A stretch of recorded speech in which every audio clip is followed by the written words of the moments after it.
Hello बच्चों, let's read this question. The question given here is assertion is given, जिसमें given है कि जो टी वेव होते हैं वो रिप्रेजेंट करता है the return of the ventricles from excited to normal state, and reason given है the contraction start shortly after Q marks the beginning of the systole, whereas at the end of the T wave marks the end of the systole।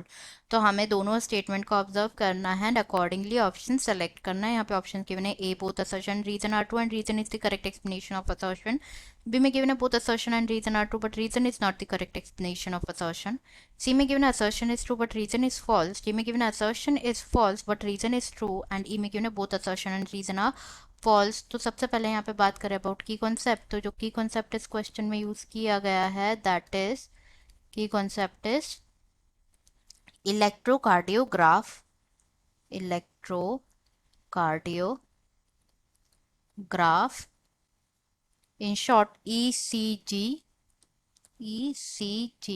Electrocardiograph की अगर हम यहाँ पे बात करें तो electrocardiograph जो होता है इसको यूज किया जाता है ऑब्टेन करने के लिए। क्या ऑब्टेन करने के लिए? इलेक्ट्रोकार्डियोग्राम को, इलेक्ट्रोकार्डियोग्राम ऑप्शन ऑब्टेन करने के लिए इलेक्ट्रोकार्डियोग्राम ऑब्टेन करने के लिए यूज किया जाता है। जो ECG होता है, ECG इज अ, ये क्या होता है? ग्राफिकल रिप्रेजेंटेशन होता है। It's a graphical representation of the जो इलेक्ट्रिकल एक्टिविटी होती है हार्ट की ड्यूरिंग द कार्डिक साइकिल, वो उसका ग्राफिकल रिप्रेजेंटेशन होता है। Graphical representation of electrical activity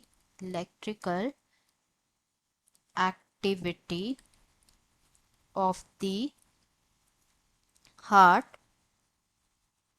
during a cardiac cycle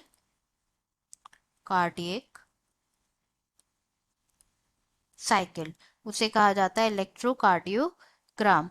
तो जो ECG है, ECG को ऑब्टेन करने के लिए जो पेशेंट होता है उसको कनेक्ट किया जाता है with a machine and 3 electrical leads. Machine से एंड 3 इलेक्ट्रिकल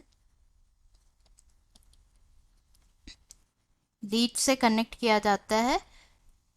एक लीड्स जो होती हैं 1 टू ईच wrist उसको कनेक्ट किया जाता है and to the left ankle, and continue monitor की जाती है हार्ट की एक्टिविटी।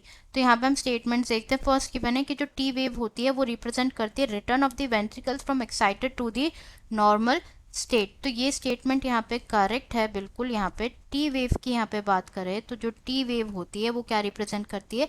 ये रिप्रेजेंट करती है return of the ventricles from excited to normal state, जिसे कहा जाता है repolarization। excited to normal state जिसे कहा जाता है repolarization कहा जाता है। एंड जो टी वेव जो एंड होता है टी वेव का वो मार्क करता है, it is the mark of systole, end of the mark of its the end of, it marks the end of systole. T wave की बात हो रही है यहाँ पे। वाइल जो क्यू वेव जो कॉन्ट्रैक्शन स्टार्ट होता है shortly after Q, the contraction start होता है शॉर्टली आफ्टर क्यू, वो क्या होता है? इट मार्क्स द, ये बिगिनिंग होता है, it marks the beginning of systole. Beginning of systole मतलब जो कॉन्ट्रैक्शन स्टार्ट होगा शॉर्टली आफ्टर क्यू वो होगा बिगिनिंग ऑफ सिस्टोल। वाइल जो रिपोलराइजेशन होगा लाइक टी वेव जो फॉर्म होगी वो होगा क्या? End of systole. तो यहाँ पे क्या गिवन है? T wave represents the return of the ventricles from excited to normal state, जिसे कहा जाता है repolarization. This statement is true. And reason given है कि जो कॉन्ट्रैक्शन होता है वो स्टार्ट होता है shortly after Q and mark करता है beginning of the systole. whereas जो end होता है टी वेव का वो मार्क करता है एंड ऑफ दिस सिस्टोल। दोनों ही ट्रू है एंड जो रीजन है वो करेक्ट एक्सप्लेनेशन है असर्शन का, तो करेक्ट आंसर हमारा हो जाएगा A, that is answer is A, both assertion and reason are true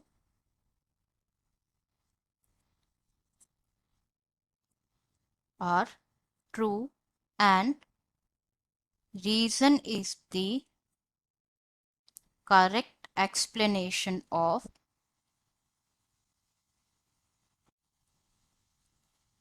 assertion. I hope you understood it well. Best of luck.